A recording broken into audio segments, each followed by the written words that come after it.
Okay guys, mabuhay maligayang pagbabalik sa aking YouTube channel. Eto nga, fresh na fresh pa.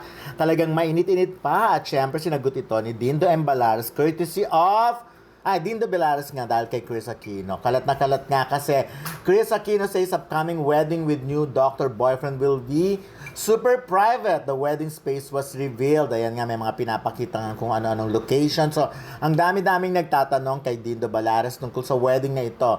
Kasi for now, si Dindo nga ang may communication kay Chris Aquino, especially na nandito nga sa Pilipinas. So, may nagtatanong, Kuya Dindo, good AM, anong update po dito? Baka may nalalaman ka po na pwedeng i-share. So, ayan, mga chat na yan. So, kapatid, gaano kayo ito? How true? So, ayan nga.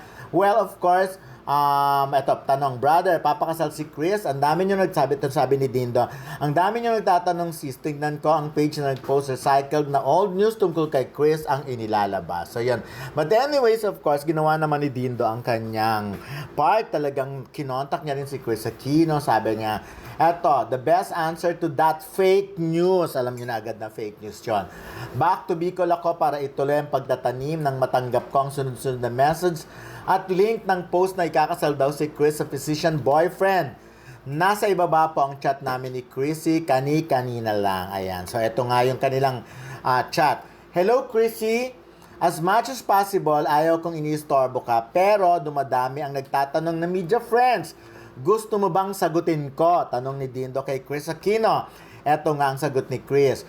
Kuya Dindo, the best answer to that fake news is how can your panganay who was adult onset asthma and thus publicly admitted to having chronic spontaneous urticaria and is currently undergoing treatment that makes her extra sensitive to direct sun exposure, and as you yourself know, sobrang allergic ako sa mga dahon ng puno.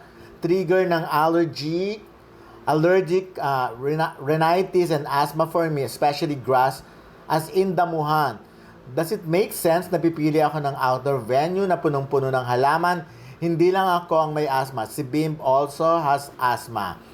Kuya Dindo, kung totoong kilala ko nung nag-scoop nito, alam niya dapat yung alam na alam mo. And hindi friend na respiratory system ko ang mga puno at lalo ng grass. Kahit nga astroturf, bawal because maraming alikabok na pwedeng makolek. So, ayun na nga. Alam naman natin, even before, diba, sinasabi na ni Chris Aquino na bawal siya sa ganyang maraming damo.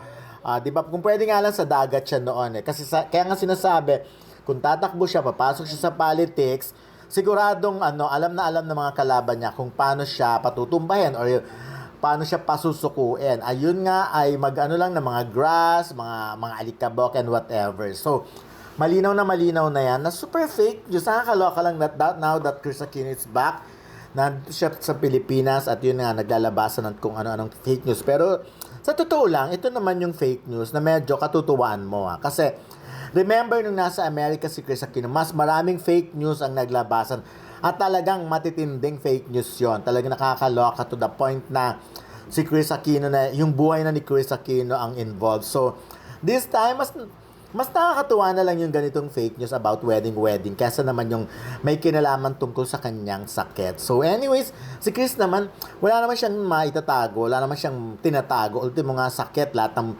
eksena sa buhay niya, 'di ba, binabalita niya. So pagdating sa mga ganitong pagkakataon, hindi na siya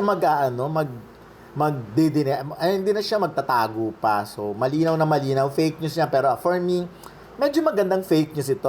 So ako natutuwa ako na sana nga mga ganyang balita na lang o fake news ang mga ibalita about Chris Aquino at hindi yung tungkol pa sa mga negative tungkol sa kanyang sakit, 'di ba? Marami nga yung pinapatay na siya, whatever. So now, ganun lang, at least tungkol lang sa kasalang fake news na ito. Okay, guys.